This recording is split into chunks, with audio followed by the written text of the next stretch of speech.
the bell has rung. So get seated and join Elementary Schooled for today's interview.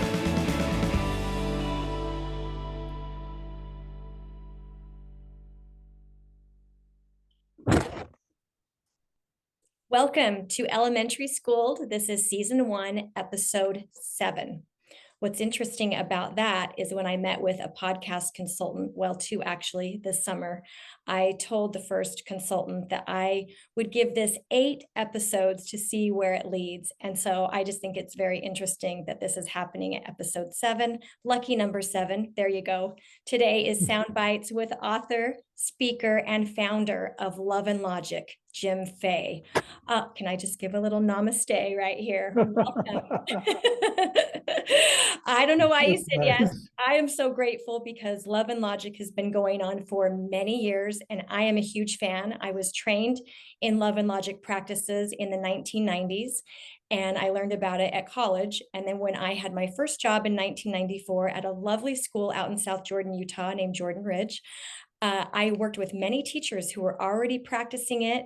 And I remember as I took the training for the classroom, I thought, this is the kind of parent I want to be. And I'm still aiming for it. How's that this many years later? But welcome to Elementary School. Thank you for accepting the invitation. And I'm going to read your bio real quick and introduce you in case anyone is not familiar with the wonderful Jim Fay. Jim Fay has received international acclaim for his ability to translate theory into practical strategies. The most common statement about his technique is, they work. And can I just give that yes, I attest to that.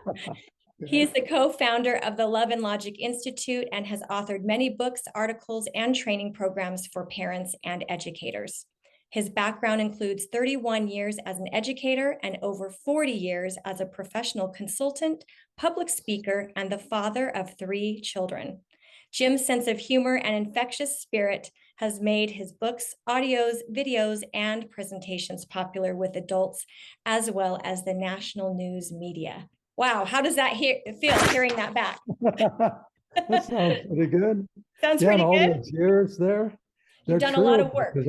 I'm really that old. Yeah. Well, I heard this recently from another author and popular speaker named Michael Wilcox. I was listening to a podcast and he said, old eyes see better. And now that I have to have reading glasses on hand, I understand what he's saying. Older eyes, we get more experience and we see better. What do you think of that? Oh, I think that's great. I kind of live my age with pride that I got this far. Another year and a couple of months, I'll be 90 years old. How about that? Is that right? Yeah. Wow. You are the youngest 80 person I've ever met.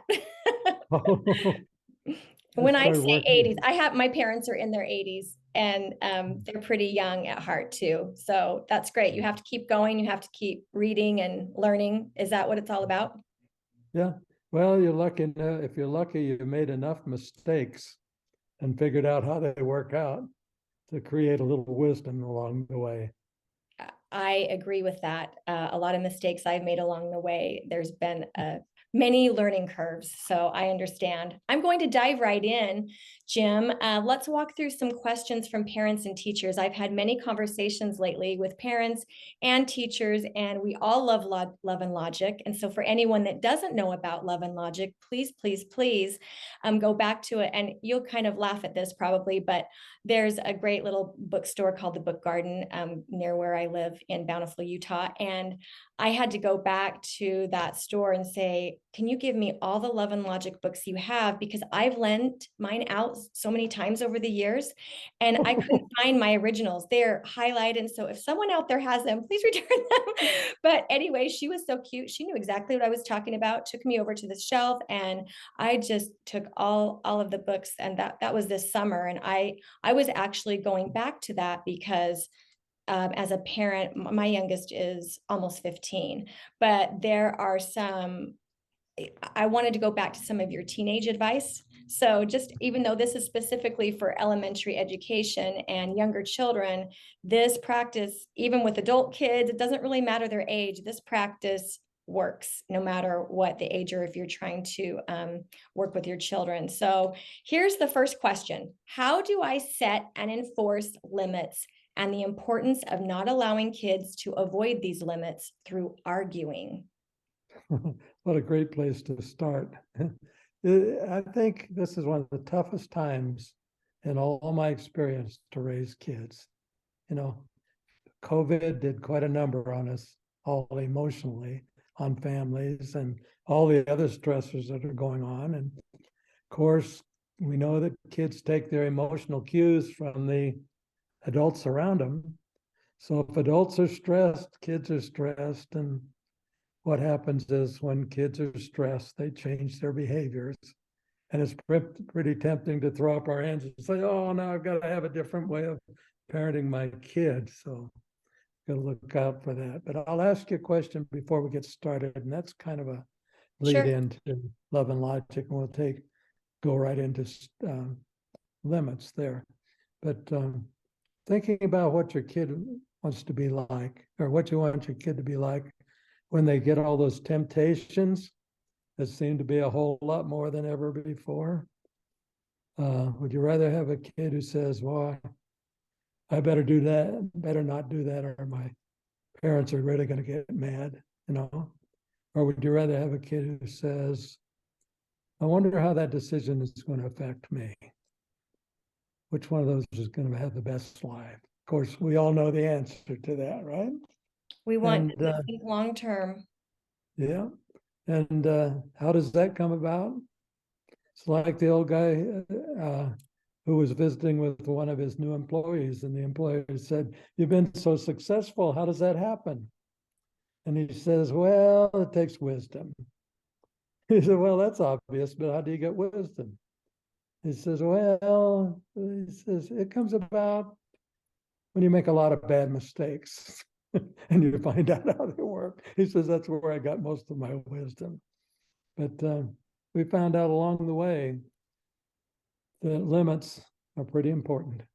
You know, when Dr. Maslow years ago gave us a hierarchy of basic human needs, what did he tell us?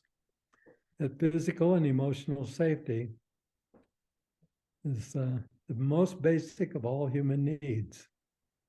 And you know, needs don't change over the years, do they? We still need that. That's interesting that you say that, because one thing that I say now to a struggling student, one of the first things I say is, you are safe. Just to kind of get that child to feel calm and to know you are safe. Whatever happens, you can feel angry, but you are safe. Yeah. And how does safety come about?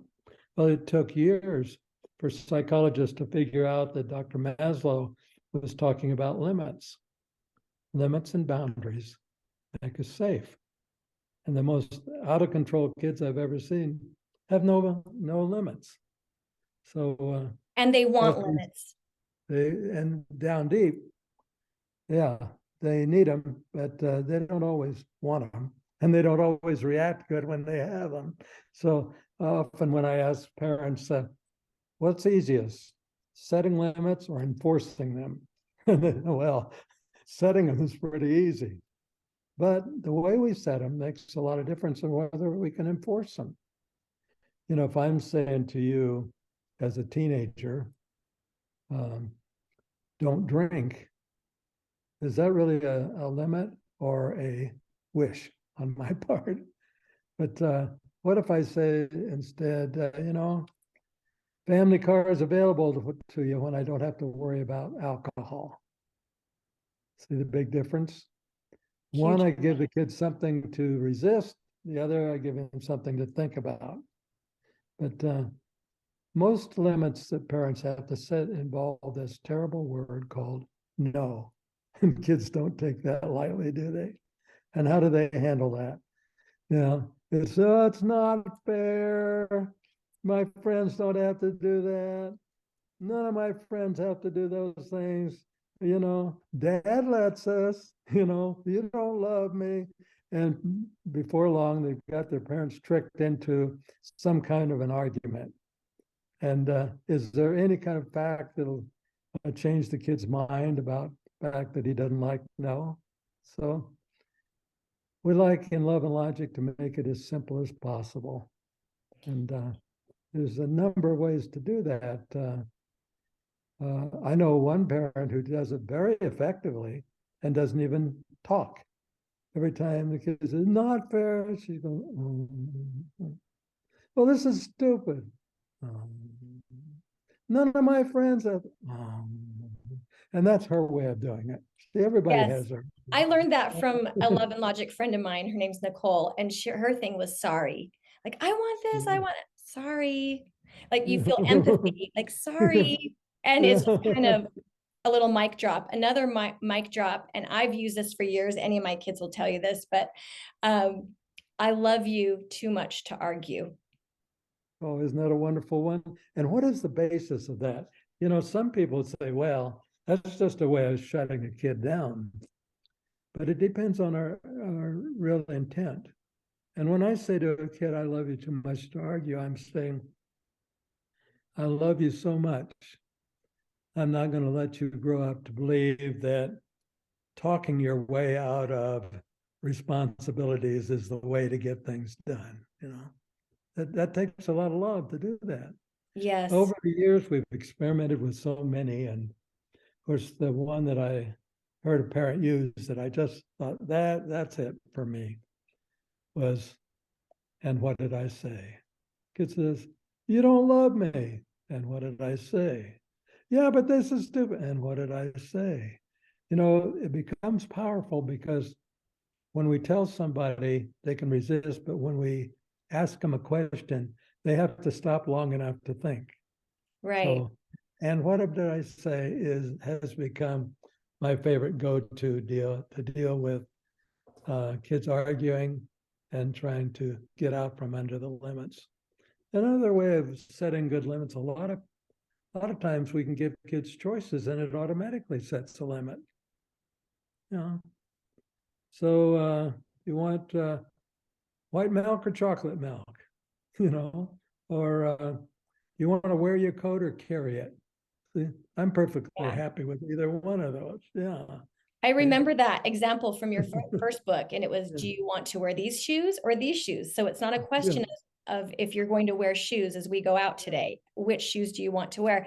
Let me ask you this, because now and everyone should have a child that does this either in the classroom or at home. You should get someone easy to raise and someone that's a little bit trickier, because it's just a good learning experience. But you'll always have a child that says, I don't want either option.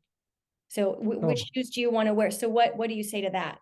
Oh, see, no, I don't want either one. When we say either or, actually we're saying there's three options. See, you can do this, or you can do that, or I can choose. There you go. I get to choose. That's right. Yeah. And it's been a long time since I had little kids, but that's the key. Or I get to choose, and they don't want you to choose, so they're going to choose one of the other options, right? That's the idea behind it. Another trick on that is we never start giving choices after the kid has said no. Because if we say, well, you can do this, or you can do that. I don't want to do that. Well, you can do this or this or that. Now he's got us into that game, right? He's controlling the thing. So it's, and what did I say? Or, and what were the choices? Yeah. Repeat. Well, I don't like that choice. Well, maybe you'll like the ones tomorrow better. Oh, this is good stuff. This is good stuff. And like I said, it's been a while since I've had to practice this with really young children, but it works in the classroom so magically. And I changed the I love you too much to argue, because if you say love in the classroom, you get a lot of snickering. So I say, I care about you too much to argue, because every once in a while you get a child that wants to get into a little power thing, and we always want to avoid a power struggle. Is that right? Yeah. One of my favorite schools, there's a little poster in every room. And that little poster says, teacher argues at 12:15 and 3:15 daily, your choice. And every time the kids start to argue about something, she just points up to the poster. She doesn't have to say anything. then it isn't before long that before they start saying, I know, I know. Oh, Well, that's great. here's another aspect to this that has bothered a lot of parents, and I think legitimately so. Kids should have a chance to say their piece. And we're not talking about just shutting them down. And I do believe if I've set a limit and the kid wants to fight about it, yeah, I'm going to shut him down, but not forever. I love those homes where they have a specific time every week where they say to the kids, oh, okay, Thursday night, right after dinner, as soon as the dishes are put away, we'll sit down and you can tell us all the terrible things about living in this house. And we'll promise to listen without arguing with you about it. And we'll take it under consideration. And in those homes, sometimes they actually change things and say, yeah, I can understand it's hard being a kid in this house and having to live with that. I think we can make some adjustments. And if we do that every once in a while, wouldn't you rather live with a boss who gives you a chance to come in and say, what are the atrocities of this job, Sure, Yeah. because as kids get older, they just want to make sure that they're heard. And Yeah. in the classroom, that's one reason we have our students help develop the rules at the beginning of the Mhm. year, because if they have a voice in it, then they want to follow it. Mhm. One of the favorite teachers that I learned from at the beginning of the year, she said, we need some rules in this classroom. And she put the rules up there. And she said, and they went like this. I listened to kids who raised their hands. I listened to one kid, one student at a time. And then she said, these are my rules so that I can be a good teacher. Oh, here's one of my other rules. I'll try to treat you with great respect at all times so you'll know how to treat me. Okay. It's true. And then she said, by the way, you guys might want some rules too, so that your life is better here about how the other students behave in this classroom. So we're going to have my rules and your rules. Okay. I like that. Here's another question. As a parent, I feel pressure to give an immediate consequence when my child makes a poor choice. Sometimes I regret the consequence I make, but I feel I need to stick with it. What advice can you give to help with this? That's the hard part, to say, oh, I don't like that. Now I think I got to stick with it. Yeah. Well, first of all, I guess I'd like to say, would you like to raise a kid who changes their mind once in a while or Sure. gets stubborn? Yeah. So once in a while, I need to say to my kids, yeah, I've thought that over, and that may be not the brightest thing I could have done here. So here's what I'm going to be doing instead. Now, you don't want to do that all the time, but the way to avoid a lot of that problem is love and logic says, buy time. When Buy things time. go wrong, buy time, buy yourself some time. And that it flies right in the face of everything we was taught. B.F. Skinner taught us that we have to have an immediate consequence or we lose the teaching moment.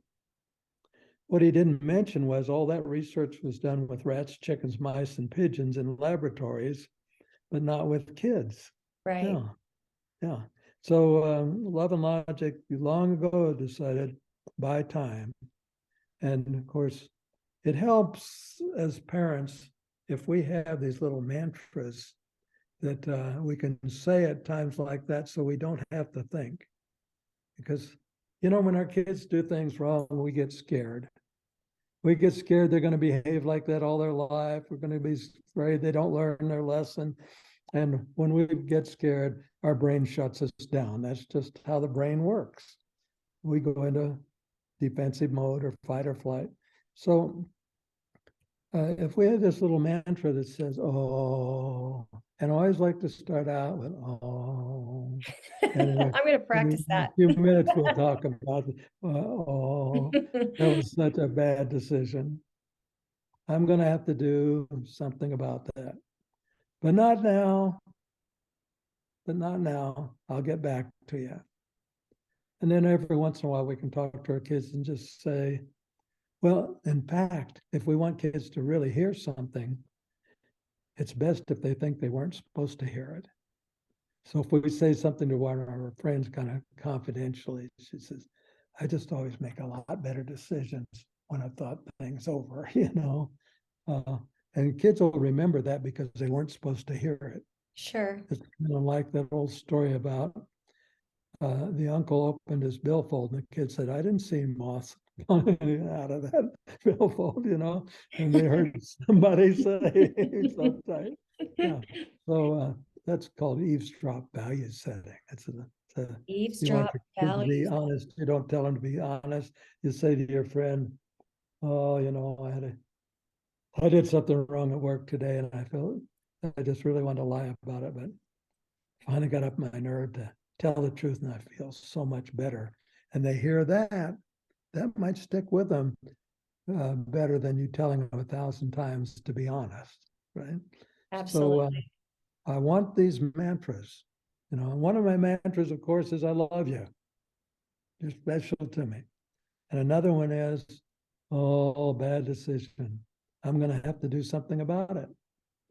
And then there's that other mantra that goes, oh, you know, and why do we do that? So if I say to you, oh, what happens in your brain? Well, you're Versus, thinking about it like, oh, what if something's going to happen. There will be a consequence. what if I say this? Hey, your brain shuts down, doesn't it? Yes. And lots of times when we're upset, we start yelling at our kids, our voice goes up, and what happens to their brain? Voice goes up, brain shuts down, Shuts and down. we think they've heard all this yelling or explaining, and they have not. So I love, hey, I'll get back to you. Try not to worry about it. What some people may worry about. You know, at different ages, kids can wait longer to hear what you're going to do about it. Yeah. I've got a 3-year-old, and I've said, bad decision, I'm going to have to do something about it. I probably want to get back with him during the next half an hour or Yes. 20 minutes or so. If I've got a 16-year-old, I might just want him to have to stew about it for a couple of days. Sure. But it depends on age. Age. Right? Okay. And so your question again was? Putting it back on the child, depending on the age of the child. So for me, in a 4th grade setting, they have great ideas and pretty good. We want our children to become better problem solvers. So if it's age appropriate, putting it back on the child and saying, what do you think we should do about this problem? Okay, you just brought us to one of those other mantras. First mantra was, we want it on the tip of the tongue so we don't have to think, I love you. You're important to me. Second one was bad decision. Going to have to do something about that. And you bought yourself some time. And the next one is, and you're going to especially need this when your kids grow up. Because when they grow up and go away from the house, I found out most of the time when they called me back was because they needed something or they had a problem, not because they called back to say, Dad, I love you. And this one goes, oh, once more. Oh, that's to get people in thinking mode. What do you think you're going to do? Mm-hmm. What do you think you're going to do? Now, I don't say, what do you think we ought to do? Because if there's a consequence, I'm going to figure out the consequence. But if the kid's problem, I want to hand it back. Yes. 2 basic rules in love and logic. And that's all we have, 2 rules. 1, set loving limits without anger, threats, and intimidation and all of that. And the second is, when kids cause a problem, hand that problem back. Hand that problem back. Because that's where kids start to develop that voice I talked about earlier that says, I wonder how my next decision is going to affect me. Okay. Kid comes home and he says to mom, my teacher's mean. What's the mantra? Oh, what do you think you're going to do? Right? we throw out ideas. Would you like some ideas? Yeah. Like some But what we ideas. don't do And is we take it on right away. yeah, that it's so valuable. And what you're saying does work in the classroom. Because we'll talk about this in a minute, but different styles of parenting, and this is consulting. You're kind of guiding, but you want them to have the ideas, or do you need ideas? Also some encouragement with that. I feel like when a student or child gets stuck, and like I said, I specifically work with older elementary students, just putting it on them, but also saying, I trust your judgment. I think you're going to be able to work this out. You have Yeah. a great idea there. How can you, put that into action? Or just when they get kind of stuck and they don't know, because I will say that one of the most difficult challenges now, as a teacher, is what happens on the playground. And they come in, and we're figuring that out at our school. Our principal's amazing, and we're trying new things and trying to be effective, but really to put it on the students. And when they come in and they're just so emotional about whatever happened. And I'm not out there usually, like you said, it's another supervisor, and they want to say all these things. And so my teaching partner and I started this thing where if you come in from recess and you are just really upset about something, we understand. And so we have these little slips of paper. You should write that down if you want to. Now, some kids, they won't even write it down because they don't want to go to the work to write it down. But some kids will write it down and put it in the little box. And then later, when everyone's kind of in a calmer spot at the end of the day, we'll go through the slips of paper. Hey, and we don't ever say names. That's kind of a rule. We don't say names, but what would you guys do if this happened to you? And make it kind of a conversation for the class. They come up with good problem solving, but they have to be asked, or they really shut down, like you said, and they want the teacher to answer it, or they want the parent to answer it for them. When we put it on them, they can do it. They can come up with great ideas. Yeah, as an adult, I want other people to tell me what to do so I can tell them why it won't work. And then I have somebody to blame if it doesn't work out. But right? it's Yeah. like so often we want to say to kids, don't do that. Don't do that. And how does that work out? That'll go bad for you. No, it won't. No, it won't. I'll be okay. Compare that to the teacher who says, "Oh, I don't think I'd go out there and mouth off to those bigger, stronger kids out there." And they start talking about themselves.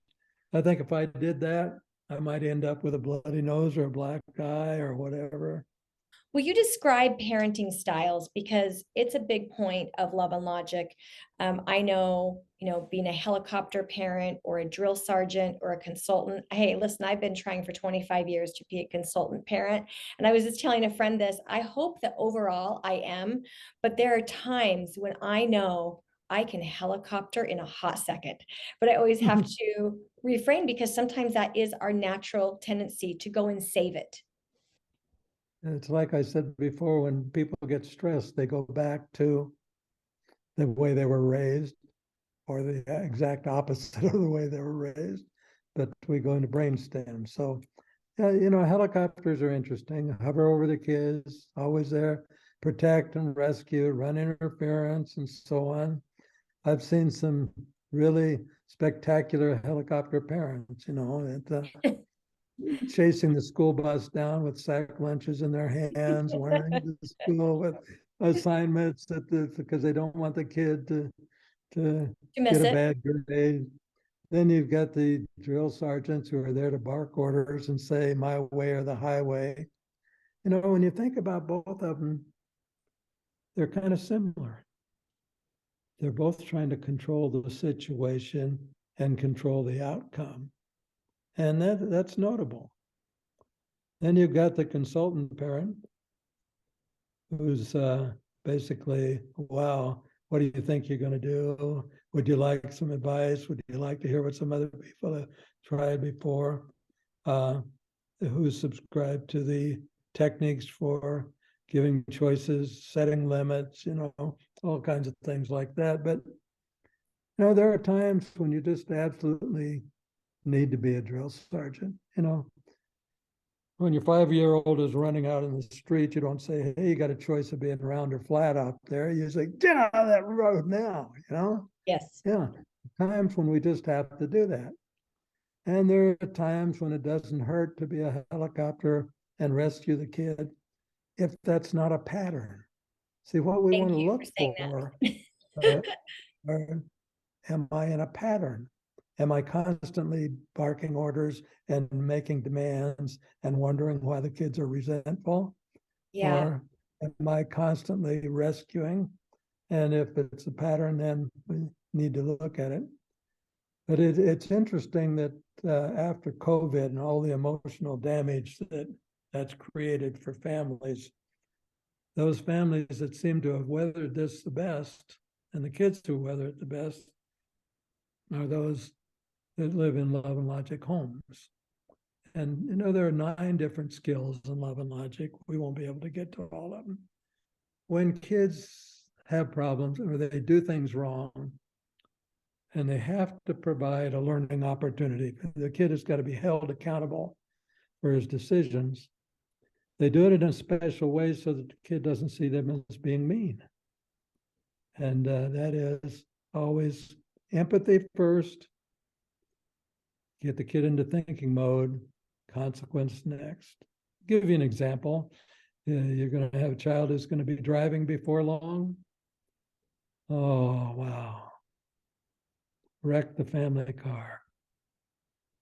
Oh, bet you feel awful. See, there's the empathy. Then the consequence comes next. And you'll be driving again someday when you get that paid for. How do you want to handle it? See? So there you got empathy first, consequence next. And you know, it falls best when either the kid has had to worry about it or it comes like a lightning bolt out of the sky. You know, they just didn't know what was going to happen.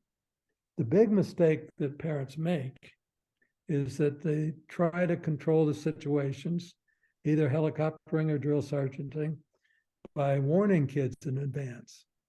If you don't come home on time, you're not going to get to go out. See?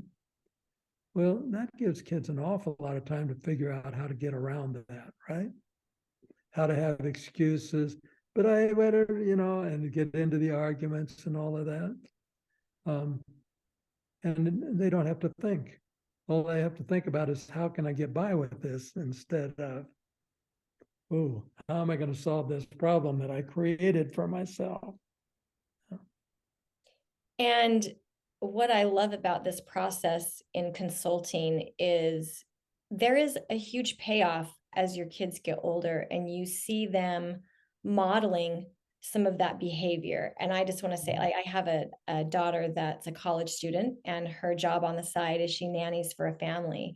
And it's been really fun to watch her nurture and applying, and I don't even know if she knows she's applying love and logic parenting styles, but it's really cool. There is a payoff because if we model this behavior, and listen, I've messed up so much as a parent with helicoptering and doing things, but if our go-to, if we have a goal in sight, if I aim to be a love and logic parent and have a consulting style, there is a payoff eventually. Have you seen that? Well, it's different for your kids because they've seen the ultimate model, but as it, you know, when your kids become parents, isn't that a payoff to see them doing that? Oh, it's a huge payoff. Yes. And it's fun when your kid talks to their friend and you hear them on the phone saying, oh, wow, what do you think you're going to do? Now you know you're getting somewhere, right? Yeah. Right. It doesn't matter if they know and can put any terminology on it. It's that Exactly. that's what they've lived. But I want to remind us all that parenting, you know, it's just an exercise in managing mistakes and disappointments with your kids. It isn't, nobody does this perfect. Yeah. It's the people who get into a pattern of trying to be a certain way with their kid. That's what I want to do. I want to try to be a certain way. I remember one of our trainers called and said, I just can't teach love and logic anymore. My 14-year-old daughter came home 14 years of age, staggering drunk. If I can't handle my own kids. How in the world can I tell other people? Listen, remember, great consultants teach what they want to become. And great parents try to be, they're looking for a goal of becoming, but it's not free of mistakes. That is a mistake, but we want you to mess up a bit so you can learn from it, because like you said, that's where the biggest learning comes in. And then when it's bigger problems that have more lasting consequences, they've had enough practice on Yeah. solving smaller issues. Isn't that part of the philosophy? Well, that's the basis of Love and Logic. We want kids to develop the voice. I wonder how my next decision is going to affect me. That starts when they're really young, and we pray that they make all kinds of mistakes that just don't have any life and death consequences. Yes. And the more mistakes they make early, and the more we're able to handle it with, oh, bad decision, rather Empathy. than, what were you thinking? How could you do something? If we can do that. And that doesn't mean we won't always do it, but if our pattern is that we're trying to hit all those that way, then the odds go up that when they're teenagers, of life and death. This is such a big question, but a good one. Given the societal changes we are experiencing, do parents and teachers need a different approach to raising kids who can handle the new challenges? But what I like people to think about is wants and needs. And there's a lot of difference between the things we want and the things we need. And so the question would be, have the wants changed a lot with societal changes? Yeah, they have. Mm-hmm. We want different things. Have the needs changed? And when we go back to look at basic human needs, and that's what Love and Logic was built around, the need for physical and emotional safety, the need for love and affection, the need for feeling of like we have control, the need to feel like we're a special, needed member of a group, a family. Those needs haven't changed a bit, have they? No. So do kids still need chores and contributions to the family so they can feel like they're part of the team? Absolutely. Do kids still need to make a lot of decisions and have a lot of choices when it's reasonable? Yeah.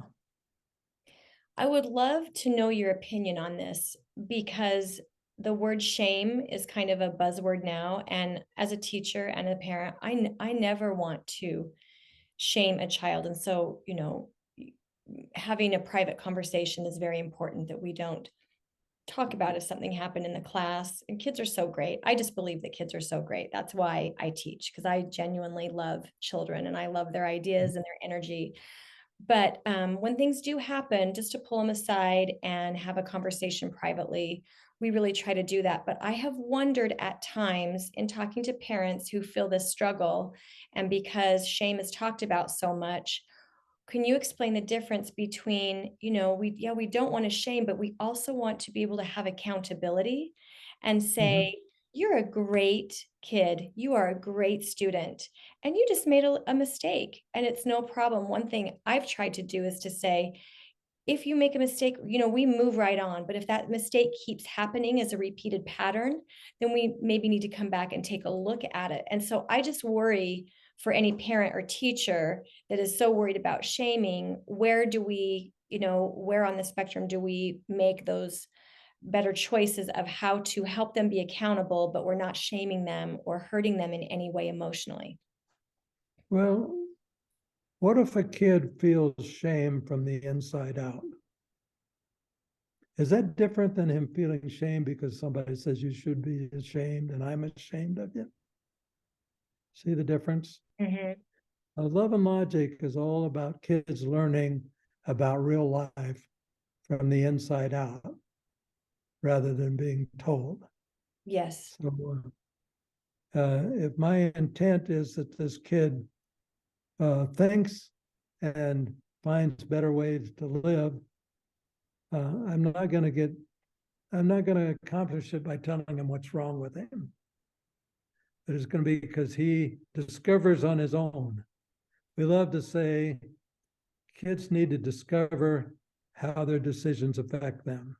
Yep. And that word discover comes from the inside out. And how does that happen? Well, they make bad decisions. And then they are held accountable in a loving way, the way we talked about, empathy first, consequence next, so that they start to develop, how is my next decision going to affect me? Then we don't need to be using things like telling them that they should be ashamed or telling them that they should behave better. Right. We do The not need greatest to say those consequence things. in the, yeah, the They greatest put a lot of consequence in the- pressure. Oh, sorry. I'm sorry, I interrupted you. No, you're great. I just was saying kids really do put a lot of pressure on themselves. And Uh-huh. so a lot of times, and I know I learned this from Love and Logic as well, that if they really do feel some sorrow or feel badly, that's usually all the consequence they need. Like, I Mhm. know you feel bad about that. I mean, depending on what it is, Okay. the situation. Anytime that I can put it into a question, I've raised the odds.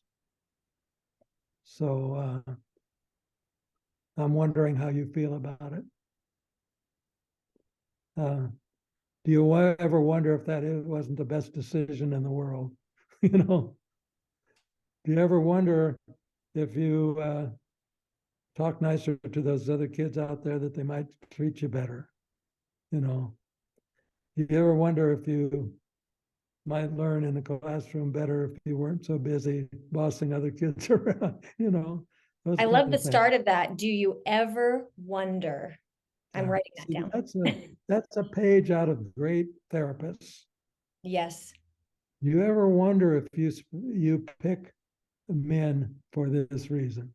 See, it changes totally different than saying, you know, well, you're having trouble out on the playground because you got a smart mouth. You know, you ever wonder if your mouth is getting you in trouble out there? See Yeah. how much more powerful that is? So yeah, I'm not into shame and that kind of stuff, and I would try to avoid it at all, if at all possible, unless you just especially want to raise a kid who's got a lot of emotional issues. Yeah. That's a nasty way to put it, isn't it? Yes, that's good. Will you talk will you talk about guilt parenting? Because I got a lot of questions about this.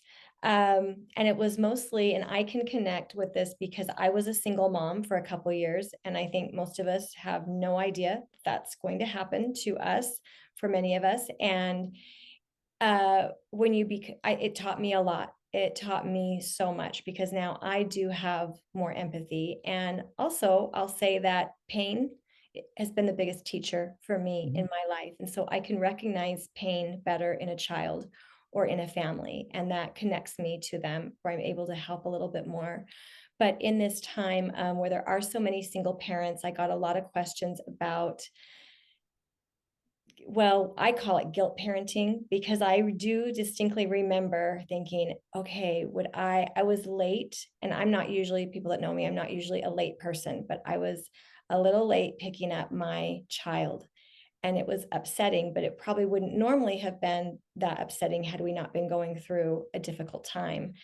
And I remember getting in the car and I said, I am so sorry. And, but you did the right thing. And I tried to get my Love and Logic parenting, like, you did the right thing and you waited. And what else, what other ideas do you have of what you could do if that ever happened? And so we had a good conversation, but I remember I felt so guilty that I thought, I'm going to have to get her a phone. If she's 8 years old or something. And no, I do not need to get her a phone at 8 years old. But will you talk about guilt parenting and how we kind of avoid that? Well, I think therapists generally say parenting out of guilt is going to cause you a lot of, it's going to Well, first of all, it's very expensive, right? Yeah, I'm going to give you, I'm going to give Yeah. you this. I'm going to give you this. Yeah, Yeah. I'm gonna, yeah. That's when we feel like we can't handle something, we want to do something like that. But no, I guess the best I can say is it's really temptation to do it is strong, Hmm. and success with it is minimal. You know, we don't buy love. We don't buy love. Love and Logic has done all it can to try to simplify things for parents. And that's why we talked about those limited number of mantras that you have on the tip of your tongue that you can say. And the reason for that is it changes your own feeling and your own thinking once you've said one of those. You know, Well, the one I took off of your website that I love this is when we resolve someone's problem, we get the self-esteem. When we empower someone to solve their problem, they get the self-esteem. in other words, solving problems for other people is nice. And Makes if it's us a feel pattern, better. it's very, very selfish. Do I want myself to feel better about this, or do I want my kid to learn from this? Uh, we learned in family therapy something I thought was really valuable that goes along with this, that your natural consequences, they're just going to happen on their own, and we're the supporters. We're the supporters in the natural consequences. Isn't that what we are? We're the cheerleaders and the supporters as you suffer natural consequences, and it hurts for us too. Yeah, and I guess the hardest part for us is to just stay out of the way so it happens. How many times I look back on my life where the consequence was there, but I messed it up by trying to make Get it better. involved. Yeah, something else. Involved. Yes, something else I learned in family therapy is we all have a personality style, and we can be healthy or unhealthy in that personality. So for example, I can't remember the name of the personality test, but I'm a giver. So I'm a number, I think it's a number 2. I hope I don't get that wrong, but I just know my personality style is a giver. And so the family therapist said to me, my natural response is going to be to want to fix something, but we're not giving that opportunity for the child. And so that has stuck with me for many years, is to not fix it, but to let the process carry out, but taking a look at how that my brain is wired to want to give, to want to help, to want to fix. Would it help to know that I'm a natural born fixer? Are I've you? had to fight that all my life. Yeah. Isn't that cool? And you've been able to. Life. I had to make a lot of mistakes first. Amen. And my natural tendency is to, somebody talks about a problem, is to right away want to talk about a solution. Yes. And, while I listen to this, something is happening I'm thinking about. I'd like to leave everybody with one more tip. Thank you. That, it's so hard to figure out the consequences, right? Yeah. What we've done here, we've said, buy time. Give yourself enough time to call up your friends, get some advice, so on, think it through, because most parents will do a pretty good job after they've thought it through. And but sometimes we just can't figure out one.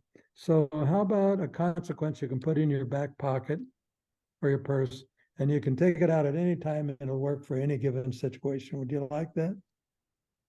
Yes, I think everyone would love that. Yeah, okay. It's called energy drain. So let me ask you a question. If a kid lied to you, could that drain your energy? Absolutely. You have to think about it, have to worry about it, have to figure out what to do about it. That's draining my energy. I could spend that energy on something else.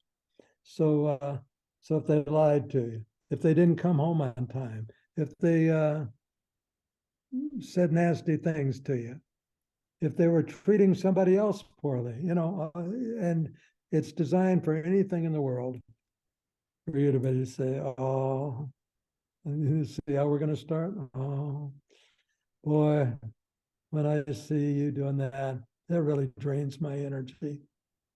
So, well, remember around here, the person who makes the problem has to fix it. So, um, let me know how you think you could give me some energy back, get that energy back. It's like the dad who had two kids arguing in the backseat of the car. It's one of those times when you can't do anything about it right now, right? And he said, and Dad said, "Oh, guys, that arguing's draining my energy." Well, they got worse, and he got home and he said, "Guys, how are you going to put that energy back?" "Oh no, I don't know." He said, "Well, I'm thinking I was going to go out and rake that yard, but that takes a lot of energy. And I think if I just went in and watched the football game and you guys were raking that yard, I think I'd get all that energy back." Right? This is genius. Okay. The 3-year-old has thrown a major fit. Okay. And then once more, it's one of these things we can't do anything about it right now. So it's probably when a kid is throwing a fit and we're saying, "Oh, that really drains my energy," we're probably only talking to ourselves. They're not hearing us, right? But, "Oh, that really drains my energy. Gotta get my energy back." Well, they don't throw a fit forever. And 20 minutes later, everything is fine. And he says, "Can we go over to the park to swing?" "Oh, remember a few minutes ago when you were throwing that big fit and I said that would just drain my energy. I need to get my energy back. So why don't we just sit down on the couch together and we'll close our eyes and I'll close my eyes and I'll pretend that you're over in the park swinging and I'll get my energy back." I'm going to test that out. Thank you. First time I learned that from a substitute teacher.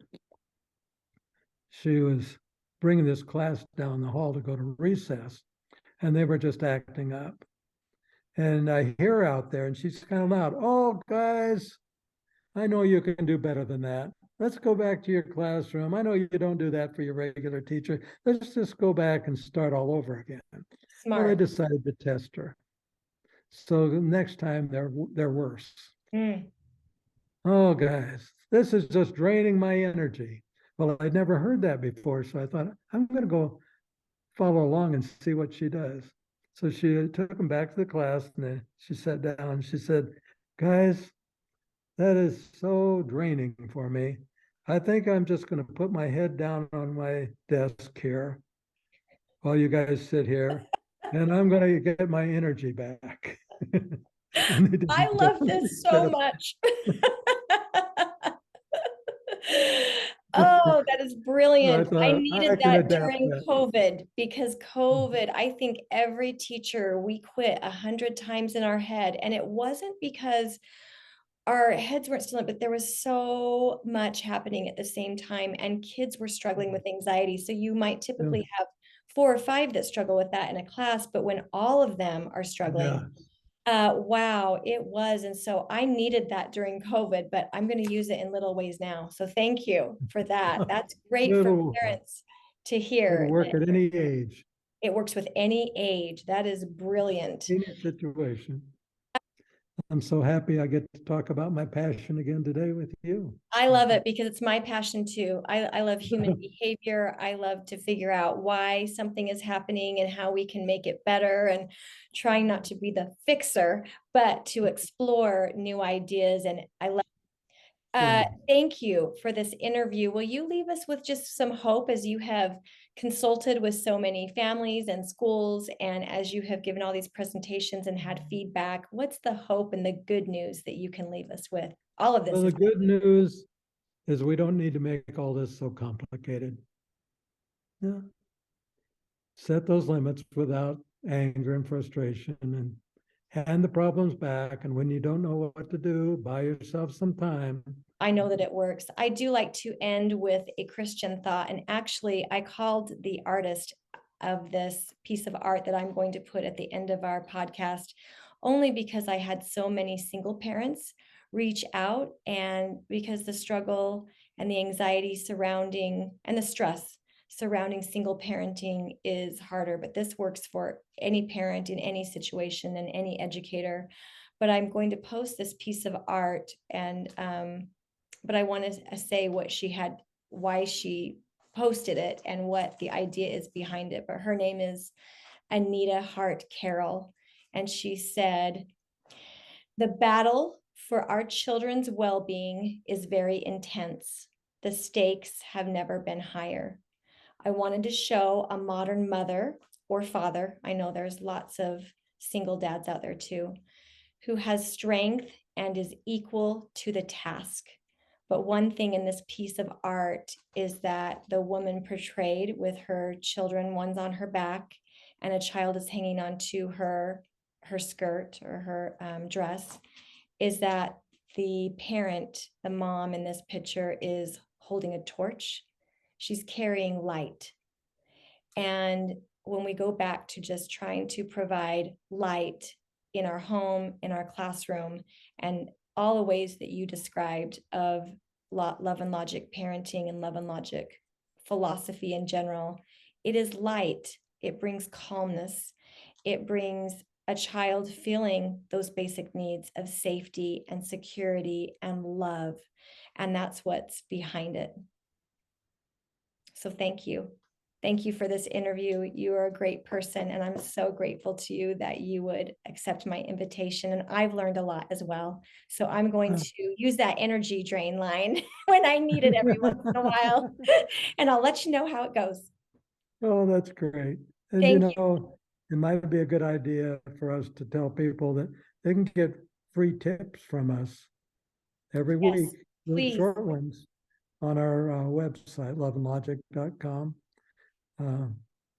Just collect those little tips. You can either listen to them or you can read them, and they're no longer than a minute long, but something practical you can use. It is. And is it now called the Love and Logic Institute?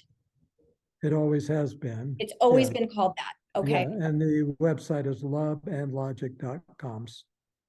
And also, I noticed on Facebook, if you join Love and Logic, the Love and Logic Institute, those little mantras that you're talking about is full of them. So if you just to have them pop up on your feed for anyone that while you're waiting for carpool and you have that little quote come up, it's really helpful to get those little clips like, "Ooh, I feel this. I want to be like this. I want to do this."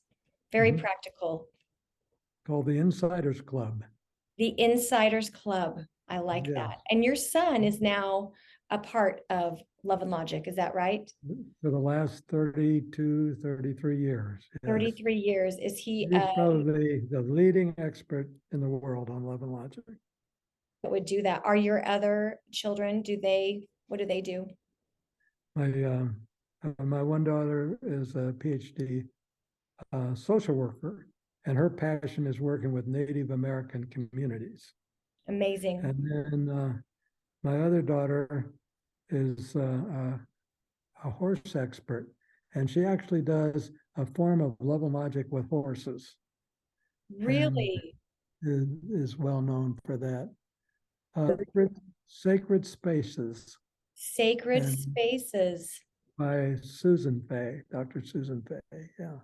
Thank you for that. That speaks to me because one thing, the daughter that I was talking about that I came to school late and thought about getting her a phone, we did horse therapy for a couple of years, and the healing that happened during that time, I can't even describe it. Our teacher, Caitlin, she was amazing.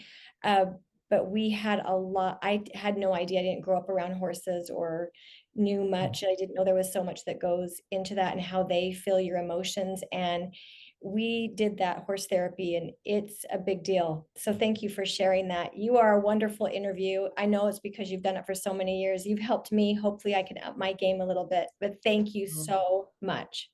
And I love the opportunity. Thank you. Thanks for being part of today's class. To submit a question or topic for further episodes, please email elementary.schooled@outlook.com. School is out for today. But please remember, when we strengthen a child, we strengthen society.